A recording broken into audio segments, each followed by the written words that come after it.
So if we're looking to evaluate oligopoly, the difference is here that obviously we've got different forms of oligopoly that we can have a look at. On the one hand, we've got competitive oligopoly. On the other hand, we've got collusive oligopoly. And it's tempting to kind of say, well, collusive oligopoly, that's going to be bad news, and potentially it is. A lot of research suggests that collusion does lead, as you would expect, to a big increase in price. Different research looks at different things, but maybe prices up by a quarter to a third, compared with what they would be in a more competitive setting. But as we said, collusion isn't necessarily always bad. There are some sorts of permitted cartels, permitted collusive agreements, both at a micro and a macro level. So it's tempting to make sure that you look at the different ways in which oligopolies might impact consumers through both competition and collusion, and whether those are both good or bad. However, if we return to the framework that we have so far established when we're looking at market structures, we said that there are three main zones: efficiency, kind of consumer, and economy as a whole. So if we take firstly efficiency, then this is going to be very similar to monopoly, essentially. Which is, we know we've got a degree of monopoly power. These are big firms. Some of them are going to be verging on being working monopolies. We've got a degree of monopoly power. Therefore, we're not going to be allocatively efficient, and we're not going to be productively efficient. There is no good reason for either of those things to be true. Oligopolies are going to drive price up, above competitive levels. And then, the diagram that we've seen before elsewhere, demand average revenue, margin revenue twice as steep, MC increasing then diminishing returns. That's the profit maximizing output. That's the price. And then we can decide, presumably because there are barriers to entry in oligopoly, we would be expecting some level of abnormal profit. So we can make average cost go below average revenue, minimum point where it hits marginal cost, like that. And then the firm has abnormal profits. And we know that the allocatively efficient output would have been here, which is, allocative efficiency is where average revenue equals marginal cost, or price equals marginal cost. And as a result, we failed to produce units where the extra benefit would have been greater than the extra cost. There's a welfare lost. And likewise, we can see that costs aren't down, the average costs aren't minimized. Costs could have been at CPE, whereas they're actually at C Oli. The oligopoly doesn't care because it's maximizing its profits, but it's not great news for consumer.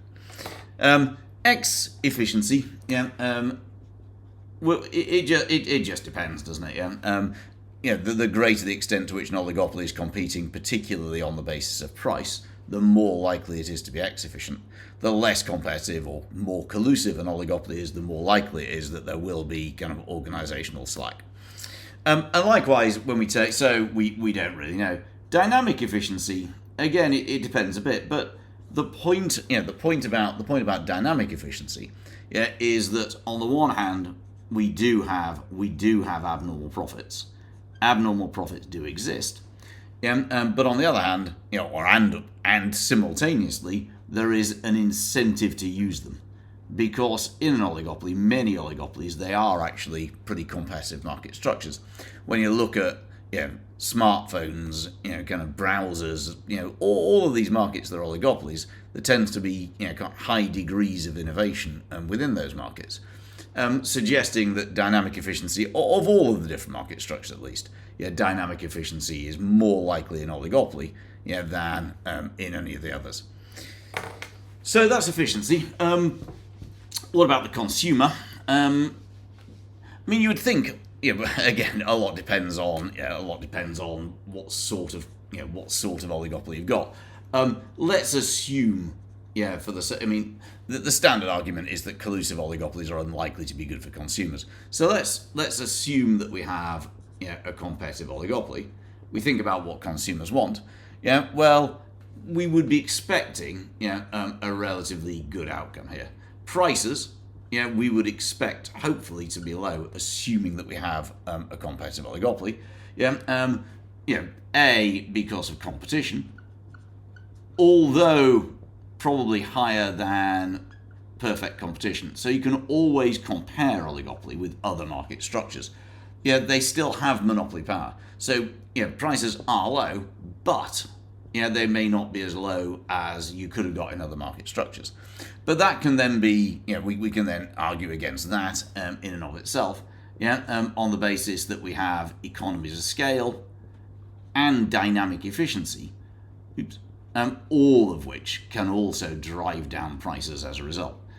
So we would be expecting to get decent prices out of a competitive oligopoly, other things being equal.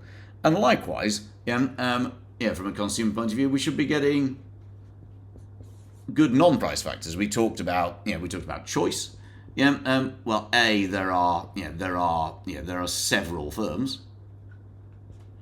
but at the same time, there are also kind of ranges of products. In the clothing market, you have lots of clothing stores to choose from, but within that, each clothing store has a wide variety of different products. And you might also think that, for example, quality. You might also think that quality is likely to be good. Again, if firms are competing on non-price factors, that can come from just a desire to win market share, or also it can come from dynamic efficiency, which is making oligopoly sound pretty good. But there are, of course, some dangers. Obviously one danger is collusion. But even in competitive, again, assuming we've got competitive oligopoly, there are still risks. And the risks come from kind of excess competition is one. You might call it a race to the bottom. If what we're looking for is, if there is a focus on low price, there is a danger that actually, therefore, quality suffers. Some years ago now, probably heading on towards 10 years, a lot of products in UK supermarkets were found, which were supposed to have beef in them. They were supposed to be having, beef, but they ended up being full of horse meat. Because there's this pressure on suppliers and firms to cut costs. So they ended up using less good quality ingredients. Or it might be that suddenly the production methods start to become under pressure. Maybe we start outsourcing and using sweatshops. Maybe we care less about the environment as a result of this ruthless focus on price. So competition isn't necessarily that great. Another argument that you'll sometimes get in oligopoly is the idea of competitive waste. That actually competition in and of itself can be wasteful. This can be unnecessary expenditure on advertising, where I'm just trying to switch you away from my rival. Well, that takes resources. And what good is that offering? Or kind of unnecessary product changes. The product is perfectly good. It does its job, but what we do is, with our razors, we add a third blade, a fourth blade, a fifth blade, and so on and so forth. And which, whether the benefits to the consumers really outweigh the cost of doing that is open to question. Obviously, collusive oligopoly creates difficulties, but as we said, there are permitted collusive agreements at a micro level that can benefit the consumer. We talked about horizontal agreements, which allow firms sometimes to pool research information, and vertical agreements that may lead to a better provision of additional services for consumers. And then lastly, we're looking at the economy as a whole. On average, we would probably be thinking that. So thirdly, the economy as a whole. We would be tending to think that oligopolies tend to be good. A competitive oligopoly, you would expect to be good. When you look at the US, and they've got Apple and Amazon, Microsoft, and so on, that's got to be good. It's got to be good for exports. It's got to be good for growth. It's got to be good for tax revenue. Because we've got these large, so hence they've got scale, profitable organisations. Yeah, so again, they're dynamic efficient. They may or may not pay corporation tax. But even collusive oligopolies, as we said, can be beneficial. We looked at the kind of macro permitted cartels, and we talked about the idea that export cartels may be allowed in oligopoly to boost sales there, or depression cartels might be allowed. So all in all, oligopoly is a complex market structure. I would always start off by talking about efficiency. Make sure that you do a good job on the consumer and think about both competitive and collusive oligopoly as part of what you do.